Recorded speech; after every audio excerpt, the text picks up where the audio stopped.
Assalamu alaikum wa rahmatullahi wa barakatuh. To some of you, and peace out to the rest of you. Hit the share button because the message is more important than the messenger. I gotta tell you, man, that Princella's about face, Princess P's about face, I find to be insufficient. And I say so because she's still leaving out something important. Princella has left out that there's the element of malice. Now, she rightly talked about how ladies wrongly assess men and don't rightly do it and assume that men are there to serve them. But if Princella's saying that, then what this means is that they already perceive the power that these women have. And she said that men are not going to agree with telling these ladies to clank, clank, close their legs. Here's a kicker. Your mother cuss word right, because that's not really what adults were designed to do. Adults were designed to open the legs for spouses. Now, she talks about women sharing men, but then she also talks about closing the legs. So she's right now sitting up and saying that what would make more sense is for women to do what they want to do. So why is it that they don't want to share men? Well, BGS was right when he said that they don't want to share men largely to do with resources. That is a major thing. Assalamu alaikum, sir. That's a major reason. But there's also another reason that they don't want to share men, and that is that they think it's just simply too good for the man. It's not just the resources, it's also the lack of control. See, women want to close their legs in marriages. Happy Wife School talks about that. I mean, Princella said women want to be 304s with a hard R at the end, the way she pronounced it. Okay, yeah, we see that. I mean, Nyla, who ran the channel Red Film Diary, said the exact same thing. She said that even if they don't want to bang most of the men, they say they still want the attention. That's what they're looking for. Okay, so, see, women want an overly sexualized society, but they also want one in which the men don't find the satisfaction for it. So they want men in a position of being started, consistently turned on, but not satisfied. That's what they're looking for. Even Lil' Kim rapped about that. You know, open your eyes. Cell block A. Got your thing hotter than a Pop-Tart fresh out of the toaster. Do anything for a Little Kim poster. She said, got your thing hard, starting fights in the yard. I mean, what kind of fantasy was that? That's a sick fantasy to have. Very self-centered. But that's her fantasy. She's not the only one to have it. She's the one that put it in rhyming lyrics in English and then made a video about it. So Princella Clark still left out the element of malice.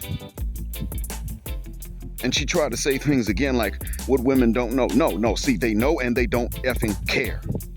That's what I keep trying to tell y'all. There are self-interest at work in these decisions that they make, but there is also the element of malice. And if you take these other things away, the malice is still there. Now, why is there malice? Well, you know, a lot of women could question that and say, well, there's really no reason to just hate them for existing, hate them because God created them. If they think about it logically, that's the conclusion to which they come. But they're not necessarily all going to think about it logically, and we get that. But however, there's still more at stake, and that is this. Even if they look and they say, well, okay, all right, it doesn't make sense to hate these guys just because God created them. What kind of mess is that? I mean, that's Shaitan right there. Shaitan hates all human beings simply because God created Adam. He hates us by extension because Shaitan hates Adam. He hates Eve from coming from Adam's rib. He hates us from coming from the two of them. So his hatred is based on simply the fact that God created Adam and then chose Adam and the progeny, which is us, to be the governors of the planet. That was going to happen even if Eve never ate from the tree that Allah told her to avoid. That was going to happen. The conditions under which we came to the planet were determined and wrongly affected by their sin, even though they repented and they were forgiven. When you're dealing with God, there are consequences even when you're forgiven. You can be forgiven for being the biggest fornicator, male or female. You catch HIV, you still got HIV. You catch AIDS, you still got it. Your immune system's still going to fail on you. That's a chance for you to pay for what you did now in this life, so that when you finally meet God, he could say, well, You did this, but I'm not asking you questions about it because you already paid for it before you even got to me. That's already paid for. Now, some would say that doesn't sound like forgiveness. I'm not here to get into a theological debate per se, but what I am here to tell you is that that sort of hatred that they have is very devilish. They hate us because Shaitan's whispered to them and they effing listened. That's the thing. Women who mean well will still listen to Shaitan because they're not thinking that this Shaitan whispering to them. They're not better than men at getting ideas from the devil and recognizing them as a foreign idea. They're not any better than we are at that. Maybe even worse. So, that's why. You ever notice that some kids are gravitationally attracted to the front end of an oncoming car? Like a kid crosses the street, as long as the car's coming, they will not look. But if there's no car coming, they'll look both ways. As soon as a car is coming, they walk out blindly. You ever notice some kids are like that? Who do you think gives them that idea? That's not a coincidence. But the kid's not thinking about how easily distracted they are and the fact that there's an invisible enemy that would like to capitalize on it, because this invisible enemy doesn't like anybody. Women tend to be the same way, and I hate to compare them to kids, but if they act like it, then we don't have a choice. That's why it is that even good women will just gravitate towards things you would tell them to stay away from. Now, if you correct them, they take the correction, if they're good. But, you don't tell them, they're just going to go ahead and do exactly what it is that you know they need to avoid, that they know they need to avoid. Who gives that to them? Well, the hatred for men is the same thing. It's the same motivation. But if you take away that hatred, there is one other thing that is left even behind the hatred. And these two tend to go hand in hand. And that is the social isolation that comes with the maturity to refuse to hate men on the basis of us being men. When a woman shuns and sheds misandry and tells other women to do the same thing, they will socially isolate her. She is now cut off. She's by herself. And this is part of what it means to be an adult, to be able to face that. Women will tell a man they'll tell a man before he's even a man. They'll tell us when we're boys, you got to be able to face that. You got to be able to stand by yourself because you right and they wrong. Okay, now it's their turn. And they will fold and fail up into their 40s. Some of them never stop to question why it's so easy for them to do this once they lose their fertility. Who the hell would set that up? But as long as they have any looks and fertility left, they got to have a stank, filthy, funky attitude. And if they don't hate men because that's not normal and natural, they got to pretend like they do. They got to behave with hatred, whether they feel it or not. What's the reason for that? Princella left that part out again. A lot of women are leaving this out. Now, how consciously they're leaving it out is up for debate, even for me. But I don't fiv-a-guck. They know damn well what it is. They know that it is unpopular to sit up and say anything about men being okay the way we're made if we obey the rules that the maker set out. Now she's sitting up here saying that women shouldn't be out there being loose, but they should share the same few men. Okay. She still don't get it. She's still being neglectful. What good is that? Here's why. Now, that could be the case, but here's the thing about it. She's trying to tell women to close their legs, but she didn't close her legs to other women. That's when women should really keep their legs closed.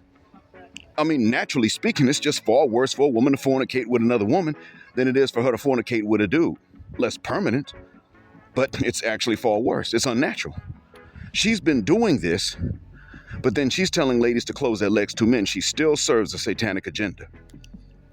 She is not preaching any of this for the sake of chastity. I've talked ad nauseum before about saying the right thing for the right reason. She's not saying the right thing for the right reason. She's saying the right thing for the wrong reason.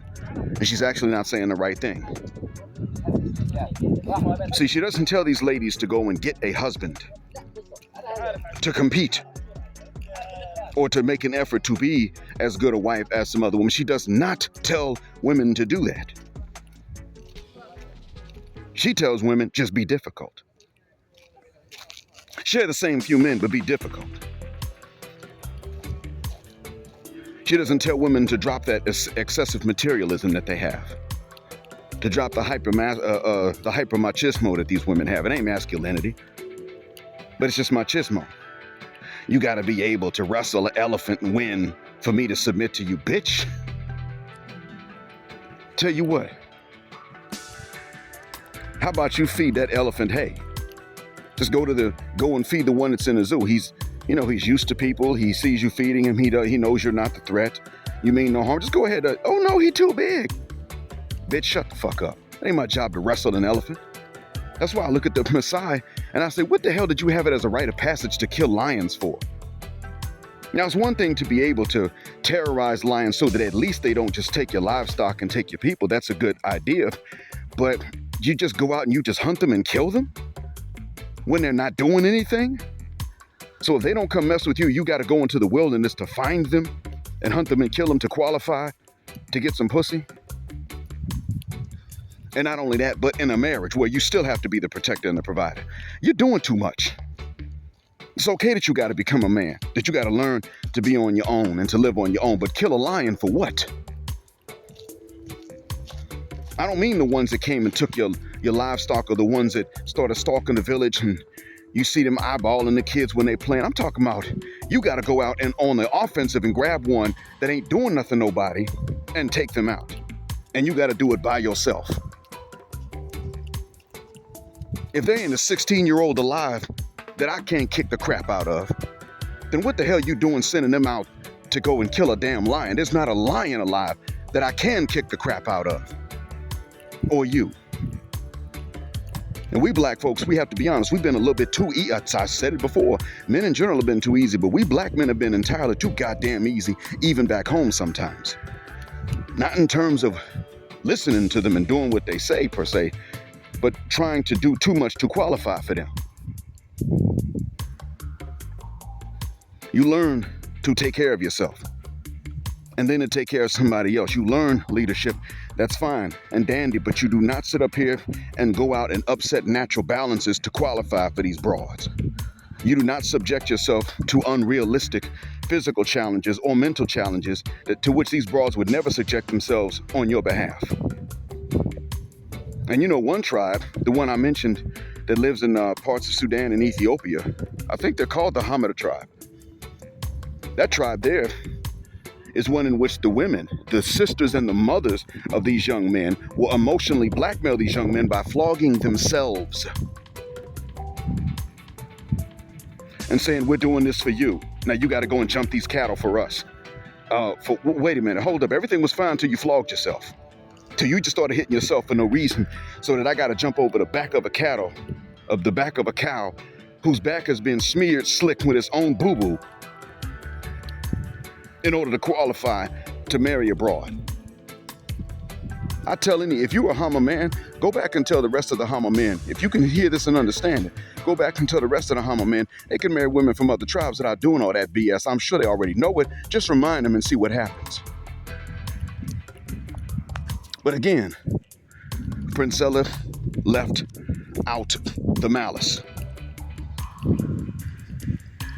They are required to be misandrist socially and to play the part if they don't actually feel it. They must. That's what I meant when I said that even if they like the way you look, you gotta compensate. Princella doing an about face, well, yeah, that's very eye-opening. For her, we already knew this stuff. Now, it is going to be eye-opening for women that think independently of their emotions, even though they have emotions like we do. But this thing of telling the women close their legs, and that's the one thing that the men ain't gonna tell you. No. We men have actually told women, listen, screw your husbands and don't screw other people. We've said that before. I've said it. I've told women, you better not close your legs to your husband. He'll have to close his legs and his wallet and everything else to you if you're gonna do it. I've said that because, see, if you tell women close their legs to men, they'll just do more what Princella does, and that's open them up to other women. That's what'll wind up happening. The way that not even just Westernishas are, the way that women are in many societies. Some societies have women that are not like that. Apparently, back on our continent, many women never experiment with each other. In the Arab world, we don't know. But in the Gulf, I've had a male student, tell me that his own sister said that 50% of the girls were experimenting with each other. He told me that a decade ago. The hell we think it is now. So I'm letting you guys know, even what she said was not for the right reasons.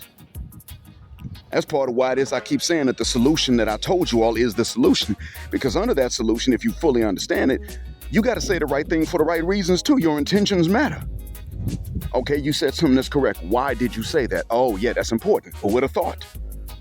You don't get to just say something that sounds good. And with this in mind, I'm going to bring up another point that I learned from Manosphere Hall of Fame. Shout out to him. Well, I knew the point, but he reminded me of it. There are ladies that are chameleons. We use the term chameleon in the proper context. It's women that are in the context of red pill awareness and red pill aware spaces, pretend to be on the side of justice for men and fair treatment for men, by men and by women. And then their mask slips one day and we find out they're chameleons. They're just changing colors, and it's usually in order to grip and get some money. That's what normally happens. And I'm going to say this. I do think that one of the ways to de-incentivize the chameleons is that you financially support men in this space if you're going to do it for anybody. Before you do it for a lady, you do it for a guy.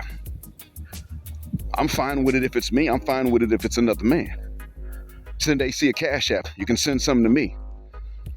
Hell, if I were going to ask for anything, I would ask most of you listening to merely send in $1, not a lot. I'd rather that most of you just send in $1. That works for all of us. But if it's another man, that's fine. You're still supporting. This way, the ladies don't have a financial incentive to be chameleons if they don't feel this way. And then after they've been around for a while and proven their worth, then you can send in what you would have sent into a guy as well. Chantel Simone seems to have been consistent and fair. Kendra Davis seems to have been consistent. We all saw Melanie King's mask melt the F off when she had a meltdown from a single question. She couldn't even answer politely. Well, there were reasons I'm not allowed to talk about right now. She couldn't even give a polite answer. Just angry, ain't you? Just mad because I never sit on all she had. See, again, she brought herself back to the one thing she knew that had any kind of value, which is pussy, and then said, you can't get none, you just mad. Oh, God have mercy. One question. That's a chameleon. There's another type of lady that is deceptive, and I want you guys to understand. We need a way to describe her. Not calling her a chameleon, but we need a way to describe her distinctly because that woman has an issue. The issue is distinctive, and we need to know that the threat is the same, but it comes from a different angle, and that is this. That is, and I'm going to propose the term GI, good, or a GIW, good image woman, or just GI, good image. Because the picture that she presents could be good, and she could be good or bad. But the picture she presents, that means it's doubtful. A woman speaks like a GI, like a good image, a good picture. But in actuality, we don't know what she is, or we find out that it is strictly only an image with no substance.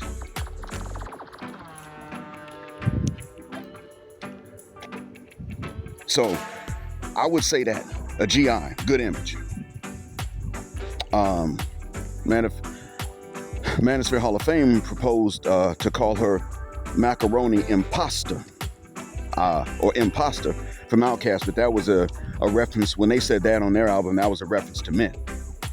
So I'm going to propose that we call them GI, good image. I would have said GF, a good front, but that could sound like we're talking about girlfriends, and I'm not saying that.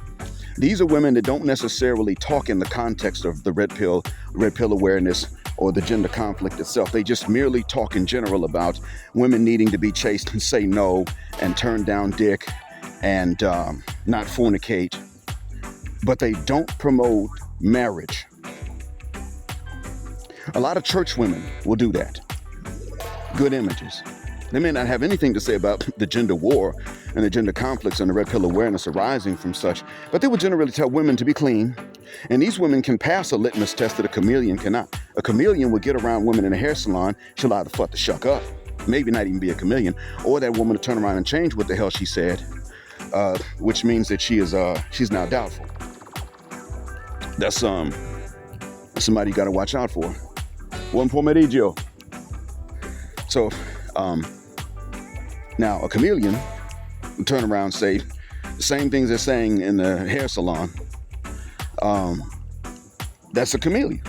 She could have been on the panel saying, look, you men do all this, that, and the other for us, and then she gets around in a hair salon, she's getting her hair did, and the women start talking about their games or any other environment similar, and she nods her head, contributes to the knowledge, listens, even if it's just to get along.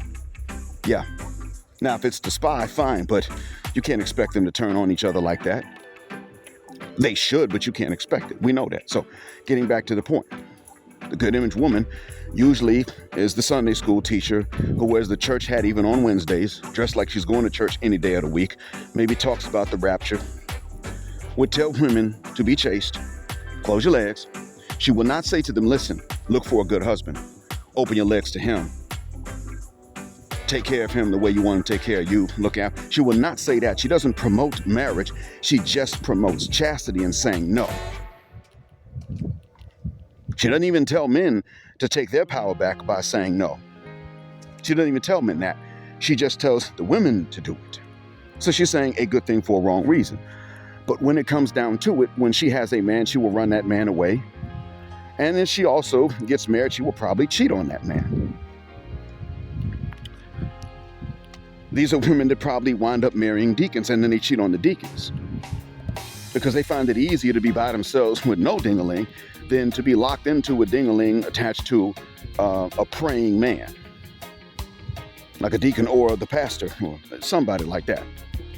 One of the few men available in the church. These are those women. Now, a childhood friend of mine fell victim to one. I told you all, when I visited the States last summer, I got off the plane in the last airport into which I was flying, down the highway from my parents' house. I saw my childhood friend who was from that same city. He's now divorced. Last time I saw him was before he was ever married. He's now divorced. This guy got married to a woman whom I know from childhood. She would be at the Jack and Jill teen conferences, preaching when they make the speeches. They used to have speech contests. I don't know if they still have them now. I don't even know if they have teen conferences now. But she used to be preaching, and she would say to the girls, don't have sex without being married. Now, she never preached actually getting married and prioritizing that, but she would tell them to say no. She didn't tell the guys this because there's power in that. This lady wound up later on marrying my childhood friend, and then she had sex with somebody else. Cheated, carried on an affair. Yes, it's worse if she had done it than if he had done it. He was a ladies' man before he married her. There's no speculation about him cheating. She cheated. That's what happens. And that's what I want you guys to be able to walk away from, to be able to sidestep around. Some of you are going to think, well, these Westernicians that don't know anything about these manosphere spaces and red pill aware spaces, don't know anything about it, but they're church girls. They're where it's at. They're good. I'm going to tell you now, that's not what you want. You don't want to make that mistake. You need to vet them the same as you would if they had a red pill aware channel. Vet them like you would Melanie King if she showed interest in you. You got to do that. None personal, but you got to vet them like that because they could be good according to the rules of their religion, or They could be, they could be not good, and it's just a good image, a good front.